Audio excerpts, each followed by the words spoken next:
The Adani empire stretches across the world, from Kenya and Israel to Australia and Sri Lanka. One of India's biggest conglomerates, Adani has become a crucial tool for expanding India's global influence. But its controversial power is causing problems for India. Across the world, Adani projects have run into allegations of corruption. And the group's close ties to India's ruling government mean that many countries around the world associate India with Adani. And that could become a big concern for India's foreign policy. On this episode of Threadbare, we take a look at the Adani empire and why its troubles could have a big impact on India's foreign policy.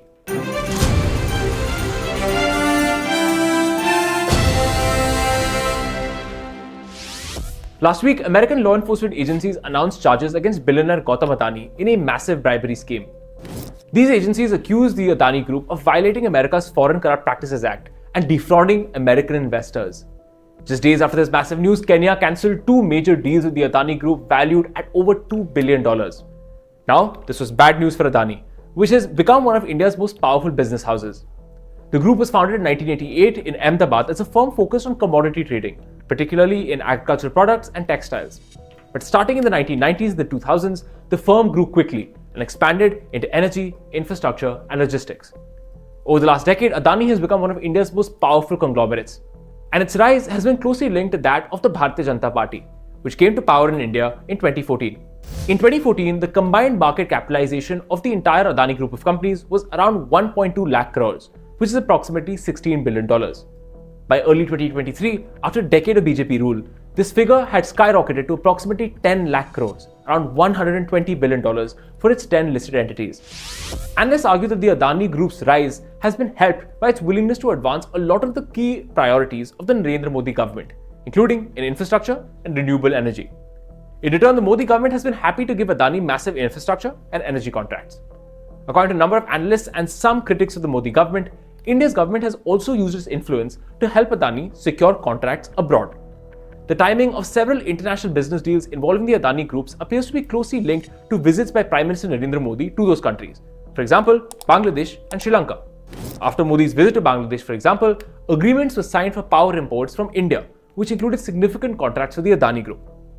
Now, this in itself is not unusual, since all countries try to push for their companies to get lucrative foreign contracts. In this process, Adani has become a key tool of India's foreign policy. Today, the group's economic influence stretches across the world. Its holdings include a port in Israel, power contracts in Sri Lanka, and mines in Australia. Adani's global reach is important since India's government wants more companies to go out and build a presence as India's economy grows. For example, Adani has been a key part of India's economic strategy in South Asia. It is helping build port infrastructure in Sri Lanka and selling energy to Bangladesh. And this is in line with New Delhi's broader strategy, which involves pulling South Asian neighbors closer to India's economy. Remember that India is also facing intense competition with China and South Asia. And many, like scholar Kanti Bajpai, argue that for India to effectively compete with China, influential private firms like Adani are essential. But the close link between the Adani Group and India's ruling government is becoming increasingly controversial. And that's because of the uncomfortable scandals surrounding the Adani Group over the last few years. Let's start with Sri Lanka as an example. In 2022, MMC Ferdinando of Sri Lanka's Ceylon Electricity Board told the country's parliament that Sri Lanka's government had faced pressure from India to award renewable energy project tenders to the Adani Group. Now, this led to major protests from Sri Lanka's opposition. Both India and Sri Lanka's government eventually denied these charges and the official retracted his statement, but the damage was done. There is now considerable controversy in Sri Lanka around whether the Adani Group won its contracts fairly or whether corruption and diplomatic pressure from India's government were involved. For example, Adani was awarded a $440 million wind power contract in Sri Lanka last year. But the new government, led by Anuradha Sanayaka, is taking a fresh look at this contract given how much suspicion surrounds the Adani Group in Sri Lanka. Ordinary Sri Lankans believe that the projects were awarded to Adani as a way of discharging Sri Lanka's debts to India. Most Sri Lankans believe that giving Adani a number of large and strategic projects is the government's way of repaying the debt, writes Ratindra Kuruveta. These projects face questions over lack of transparency, overcharging for power dues, and environmental concerns. Anti-Adani sentiments in Sri Lanka can only be expected to go, these same analysts tell us. And that isn't good news for India, especially if its ruling government is seen as backing Adani. Adani Power's project in Jharkhand's Godda, which supplies power to Bangladesh, has a similar problem. Many in the country argue that the prices that Adani is charging for power sold to Bangladesh is simply too high. Bangladesh's government has asked for a price reduction since Adani charges more than domestic providers.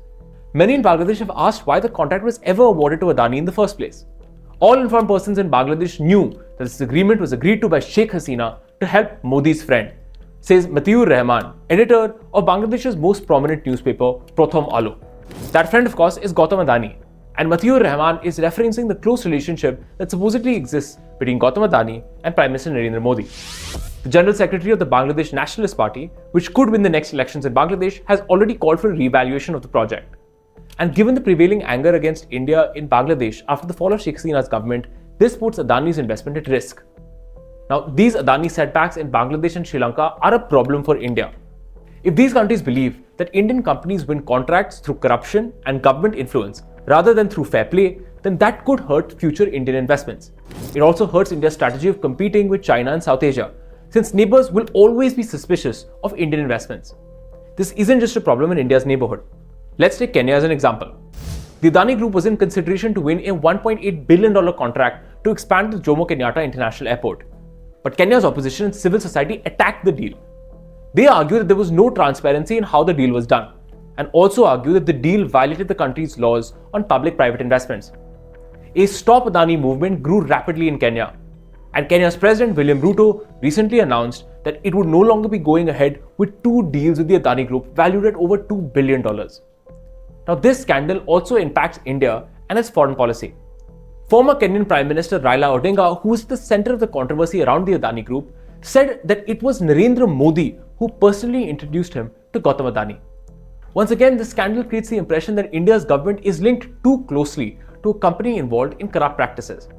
And that brings us back to the charges brought last week by the United States government against the Adani Group for bribery and fraud, which will only worsen the company's reputation problem. While Adani's drive to gain foreign projects is important for India's economic influence, its ties to the government could end up hurting India's foreign policy. That's a situation India will be keen to avoid. Thanks for watching Threadbare with me, Shashank Mattu. If you like our content, please do like, share and subscribe. And please do catch us again next week, only on India Today Global.